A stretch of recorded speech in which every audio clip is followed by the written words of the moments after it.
जिंदगी में हम अपने सबसे करीब के लोगों पर आंख बंद करके भरोसा कर लेते हैं, लेकिन कभी-कभी वही भरोसा हमारी मौत की वजह बन जाता है। ये कहानी है सोनपुर कस्बे की, जहां एक मासूम दिखने वाले इंसान ने ऐसा खेल रचा जिसे सुलझाने में हमें हफ्तों लग गए। कैमरा एक छोटे से पक्के मकान पर रुकता है। बाहर रवि चौधरी, लेक्चरर का बोर्ड। अंदर रवि लैपटॉप पर कॉलेज के नोट्स बना रहा है।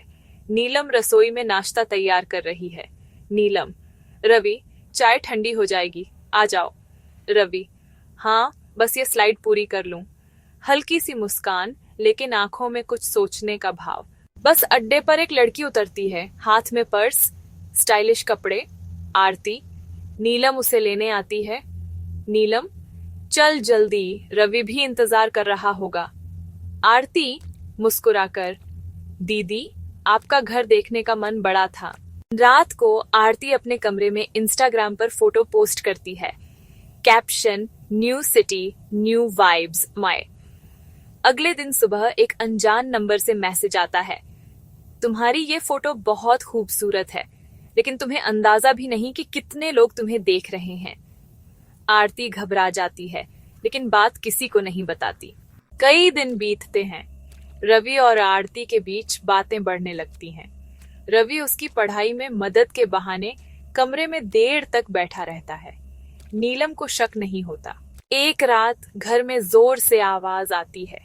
नीलम उठकर देखती है, गेस्ट रूम का दरवाजा खुला है और अंदर खून के छींटे दीवार पर हैं, लेकिन कमरे में कोई नहीं है।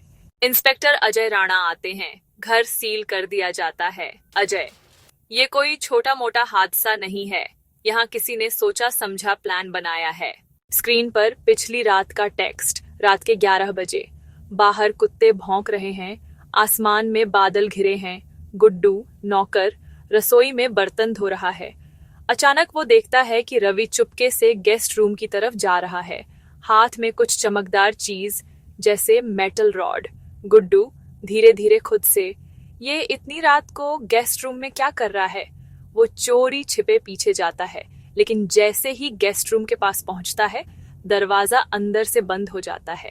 अगले ही पल अंदर से हल्की सी चीख और फिर थक की आवाज आती है। गुड्डू डरकर पीछे हटता है और अपने कमरे में चला जाता है। सुबह नीलम चाय बनाते समय गेस्ट रूम का दरवाजा खुला देखती है। अंदर दीवार पर खून के छींटे हैं, फर्श पर टूटा हुआ मोबाइल पड़ा है, लेकिन कोई लाश नहीं है। नीलम घबरा कर रवि को बुलाती है। नीलम: ये क्या हो गया यहाँ? खून किसका है?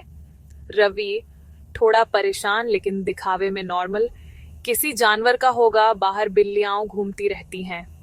नीलम: जानवर घर के अंदर? इंस्पेक्टर अजय राणा आते हैं। वो जगह का मुआयना करते हैं। अजय: दीवार पर खून के छींटे ऊपर तक हैं, इसका मतलब चोट जोर से मारी गई होगी। कैमरा रवि के चेहरे पर झूम करता है, लेकिन वो मासूम सा दिखने की कोशिश कर रहा है। पुलिस खून के सैंपल लेकर जाती है। दोपहर तक नीलम को पता चलता है कि आरती गायब है। उसका फोन स्विच ऑफ है और उसने सुबह से किसी को मैसेज नहीं किया। नीलम की हालत खराब हो जाती है। नीलम: रवि, हमें पुलिस में रिपोर्ट करनी चाहिए। रवि जैसे मजबूरी में मान रहा हो। ठीक है, चलते हैं। इंस्पेक्टर अजय को रिपोर्ट मिलती है। गेस्ट रूम के खून का सैंपल आरती के ब्लड ग्रुप से मैच करता है। अजय गंभीर आवाज में: मतलब आरती के साथ कुछ हुआ है, और वो भी यहीं इस घर में। अजय पड़ोस के घर की सीसीटीवी फुटेज चेक करते हैं। उसमें दिखता है कि रात 12 बजे के करीब एक आदमी ने कंधे पर किसी को उठाकर बाहर जाते हुए, फिर कार में डालते हुए। चेहरा साफ नहीं दिखता, लेकिन हाइट और बॉडी स्ट्रक्चर रवि से मैच करती है। अजय धीरे से: रवि चौधरी, खेल तो तूने बड़ा गंदा खेला है, लेकिन मैं तुझे छोड़ूंगा नहीं। रात में रवि और विकास एक सुनसान जगह पर मिलते हैं। विकास: काम हो गया? रवि: हाँ, लेकिन लाश अभी भी मेरे पास है। विकास: तो जल्दी निपटा, वरना सब फंस जाएंगे।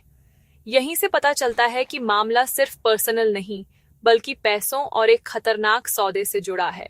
नीलम को अलमारी में आरती का पर्स, मोबाइल और खून से सना दुपट्टा मिलता है। उसकी सांसें तेज हो जाती हैं, आंखों में आंसू आ जाते हैं। नीलम खुद से, रवि, तूने ये क्या किया? एपिसोड के आखिर में अजय राणा को एक फोन कॉल आता है। कॉलर, सर, हमें यमुना किनारे एक लाश मिली है। लगता है ये वही लड़की है जिसकी आप तलाश कर रहे थे।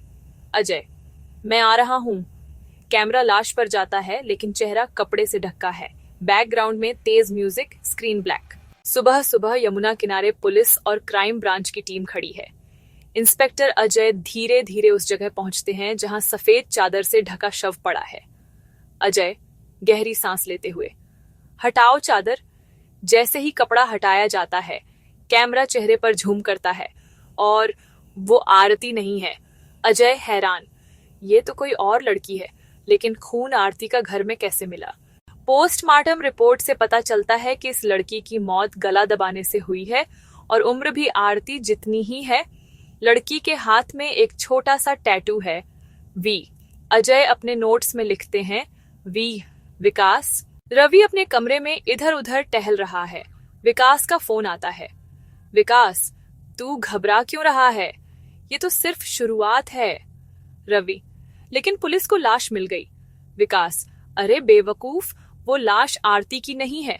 रवि चौंक जाता है। मतलब? विकास, मतलब आरती अभी भी जिंदा है और मेरे पास है। फ्लैशबैक में दिखाया जाता है कि विकास ने आरती को किडनैप किया और उसकी जगह किसी और लड़की की हत्या कर दी, ताकि पुलिस को भ्रम हो और असली आरती पर किसी का ध्यान न जाए। मकसद, आरती को ब्लैकमेल करके नीलम और रवि से पैसे ऐंठना और एक प्रॉपर्टी डील को अपने नाम करवाना। नीलम को अब पूरा यकीन हो जाता है कि रवि इस खेल में शामिल है। वो एक डायरी में लिखती है, आज मुझे यकीन हो गया कि मेरा पति मेरी बहन का दुश्मन है, लेकिन मैं चुप नहीं रहूंगी। वो चोरी छिपे इंस्पेक्टर अजय को कॉल करती है। नीलम, सर, मैं आपको सब सच बताना चाहती हूँ। अजय राणा नीलम के साथ मिलकर एक प्लान बनाते हैं। नीलम रवि को कहती है, विकास से मिलने के लिए मुझे भी ले चलो, वरना मैं पुलिस के पास जाऊंगी। रवि मजबूर होकर मान जाता है। रात को रवि और नीलम कार से सुनसान जंगल की तरफ जाते हैं। विकास वहां आरती को बांध कर बैठा है। जैसे ही सौदा शुरू होता है, अचानक चारों तरफ से पुलिस आ जाती है। अजय, हाथ ऊपर, खेल खत्म। विकास भागने की कोशिश करता है, लेकिन अजय उसे पकड़ लेते हैं। आरती को आजाद कराया जाता है। जैसे ही पुलिस रवि को पकड़ने लगती है, आरती जोर से चिल्लाती है, रवि का इसमें कोई हाथ नहीं, ये सब मैंने और विकास ने मिलकर किया। सब हैरान रह जाते हैं। नीलम तो वहीं गिर पड़ती है। अजय की आवाज, नैरेशन। कभी कभी सच झूठ से भी खतरनाक होता है। आरती के बयान ने इस केस को नई दिशा दे दी और अब हमें फिर से शुरुआत करनी होगी। सजग रहिए, सतर्क रहिए, क्योंकि जुर्म कभी छुपता नहीं। देखते रहिए जीनियस हिंदुस्तानी।